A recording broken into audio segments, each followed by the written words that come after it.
Welcome to ORPtv. I'm Stag, and I've been looking forward to this for a couple weeks now since this has been coming up, and that we are lucky to have with us here at Ozark Raceway Park, arguably the fastest streetcar racer on the planet, Mr. Kye Kelley. Kye? Yeah, I believe it. I'm sure you do. Thank you for being here. We really appreciate it. What do you think of coming to Midwest, the Ozarks?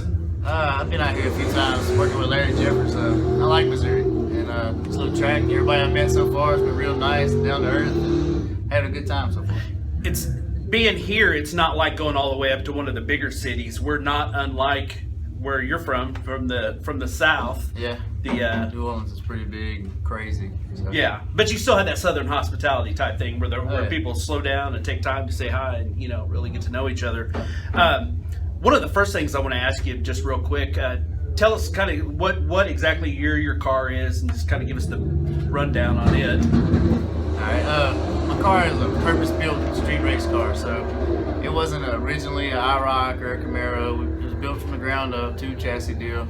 It's based off a 1990 Camaro. It's got a 903 cubic inch Pat Busey motor in it, 4 kits. Besides being a mild steel chassis, kind of set up on a bracket type car, everything I've upgraded is to take a lot of power. I mean, Larry Jeffers helped me with the 4-link. I got huge 4-link bars in it now, big anti-roll bar. Went up to North Carolina, Chris Klein, he helped me fit this big giant motor in there, extended the front end. Everything we changed from mild steel to chrome moly, so it's about a 3/4 mild steel car now, And it's a Pat Busey motor. Oh yeah, Pat Busey motor. It makes 1,800 horsepower on motor, on nitrous, give or take, depending on what I'm spraying, around 3,000 to the flywheel. So this isn't your average street car turned race car. This is, like you say, purpose built. This is a... Yeah, I mean, there's no means will I ever drive the Sonic in my car, but if somebody wants to get down the street... You can get there quick. Yeah, street raced is what I like to say. So. Yeah. Kyle, we got about 30 seconds until the shakes go off half price. You can make it to Sonic there in your car. I mean, I could, but I wouldn't save no money. No, probably not. Defeat the purpose. Yeah. I know that most of us know you from Street Outlaws. Yeah. How did you first come onto the Street Outlaws show? How did that happen? I was just a local guy. I've been racing there since I was a kid, and go down to the pad and make passes down there, race people on the street. It's a pretty big deal in New Orleans, and somebody called you out. Big Chief put a thing on Facebook about how if there's anybody in the South that could run with the 405, he wanted to meet them or whatever, and I got tagged 1,000 times that day. So that was a case of be careful what you ask for. Yeah, he asked for it, he got it. Well, at the time, Daddy Dave was unbeatable, and I went down there and run him, and it's still questionable if I won the race or not, but he beat me by inches, maybe even centimeters. Right. The Big End guy called it in his favor. Of course, he was undefeated, never lost, so why wouldn't he call it in his favor? I was a nobody at the time, so I accepted that, and went back later on and whooped him for $56,000 in a cash day, so I got my redemption. Yes, you did. Yes, you did. Now, tell us about Stan Acey. Who is he? Stan Acey, he's kind of like a dad to me.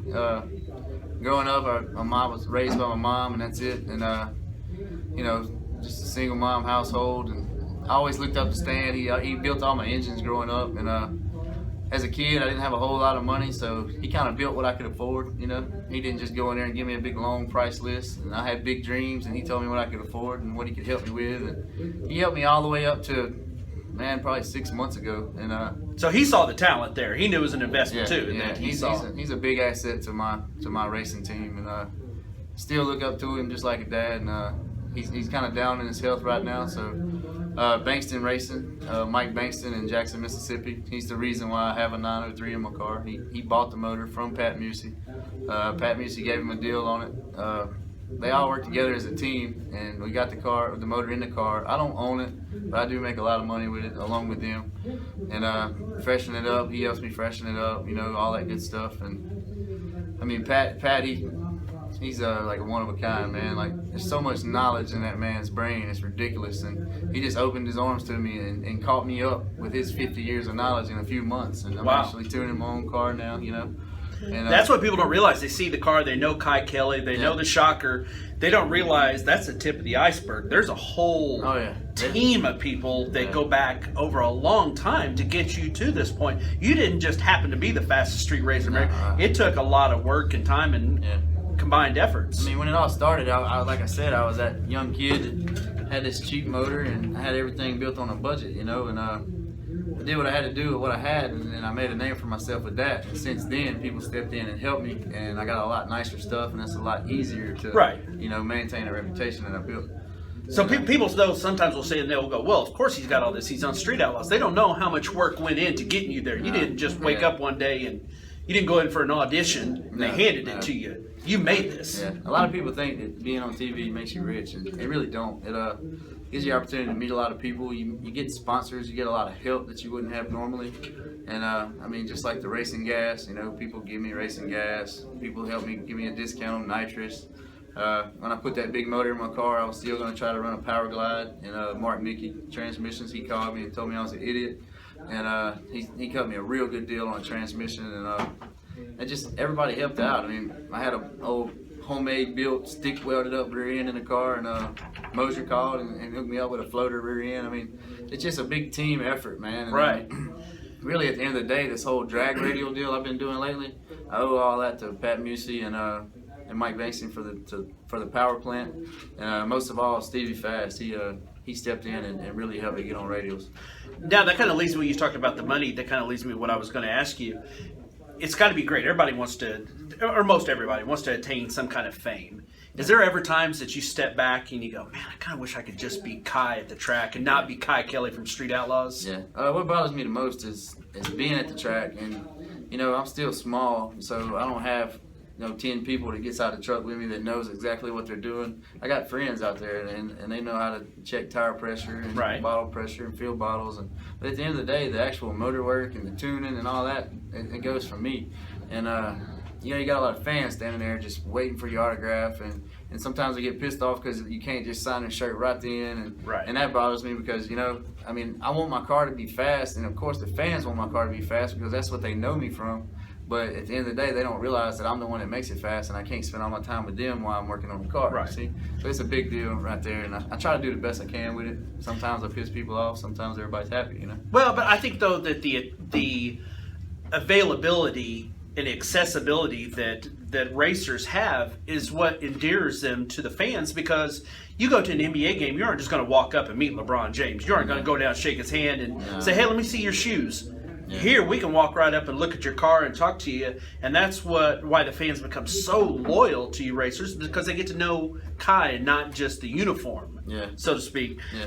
Now, what you do a lot with children's charities and stuff like that. Yeah. Tell us about what you do with some of the kids, giving shirts and some time. And I mean, I spend a lot of time on Facebook, just checking stuff out. I'm sure everybody does now. It's addictive, and I don't know, I scroll through and I see kids with cancer, or somebody's house burnt down, or just somebody having bad luck. I come from bad luck too, so I try to give back to people that have problems. Right. I mean, if I can put a smile on a 7-year-old's face that's only got 2 years to live, I mean, that means a lot to me. That you can't put a price on that. Yeah. And most grudge racers you meet, man, or Street Outlaws, they're all about that. Grown-ups might walk up to them and they might kind of ignore them or whatever, but if a kid walks up to them 9 times out of 10, they're going to shut down what they're doing. Because that's what it's all about in the end. You don't want kids to grow up, with drugs and drinking and all this stuff like I watched as I was growing up, and I want them to get pointed in the direction of race cars, because race cars is dangerous, but at the end of the day, I mean, it's not as dangerous as getting put in prison or drugs or something. I just want to do that influence. I want to have the influence on kids to spend all your money on race cars, and that way you won't have money to spend it all. That's what I was going to bring up. I saw a meme that said, "Get your kids interested in race cars. They won't have any money for drugs and alcohol." Definitely. So, what is next for you? I mean, season's getting ready to start, right? There's a new season coming up pretty quick here. Yeah. Well, that's OKC season. It starts October 31st, but we've already filmed ours, and it's scheduled to be on end of February, beginning of March. Okay. You film, man, it takes 6 or 8 months, whether you like it or not, to get on TV. So. And we talked about that a few weeks ago with James Goad, the Reaper, that was here. Sometimes people, I think, forget that. They come up and ask you, like, man, what was you doing? You're like, that was 6 months ago. Yeah. They think it was last night because they just saw it last night. Like when I won cash days, all my friends was calling, hey, man, can I borrow a little money? I'm like, man, I'm like, bingo. Like, I don't know what you talking about right now. So. And as it goes back to the kids, too, that money comes and goes, but those memories that you've given those kids that stuff, that's forever. Oh yeah, that definitely. is forever. So now the NHRA kind of for a while was kind of trying to distance themselves from Street Outlaws. Now we're kind of seeing them go. And maybe they looked out in their stands and went, maybe we should kind of embrace these guys here. Have you made any kind of connections with them? Have they approached you at all? No, not really. PDRA, I've got a good relationship with them lately, and Mike Bankston's actually going to have me in a Pro Nitrous car next year in PDRA driving. So gotcha. Yeah, so there's bigger things. That's what's going to lead to my next questions. What's next for you? I mean, at the end of the day, I'm always going to be a street racer. I'm never going to quit street racing, but what my goal is to be a professional driver one day, just like any other kid that had that dream, you know. So that's what I'm shooting for. I'd like to get in a Pro Nitrous deal and make a name for myself, like I have on the street. And if everything goes right, maybe be a professional driver in NHRA one day. Well, you're well on your way. You're a huge fan favorite, evidenced by the enormous amount of feedback we had of people being excited about having you out here. Is there any of your particular sponsors you want to mention? I know you talked about Pat Musey and some of the other guys there, Joe Fast. Is there anybody else that Induction Solutions? Oh yeah, Induction Solutions, man. They've been there for me since before I was anything. Like I wasn't on TV. I haven't raced Daddy Dave. Like Steve Johnson seen something in me and he sponsored me. I was just a no-name kid.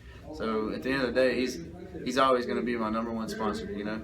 And I mean, there's a lot of help. Everybody else, man. I mean, Moroso, Billet Specialties. I mean, and the list just goes on and on. I mean, all the way down to Nuts and Bolts, ARP. I mean, they help me out. Right. So where do our fans need to go to? Do you have a Facebook fan page? Yeah, Kye Kelley Shocker.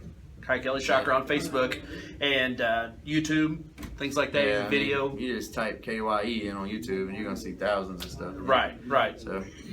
Well, Kye, it was great having you here at the track, and I can't thank you enough for taking a few minutes to spend with us here for ORPtv. It was really great to meet you. I think everybody was excited because they could just tell you were genuinely just like us. Yeah. Just a guy that was out here and enjoys racing, and we're really thrilled to have you here, and I appreciate your time. Thank you so much. All right, man. Appreciate it. Thank you. Thank you.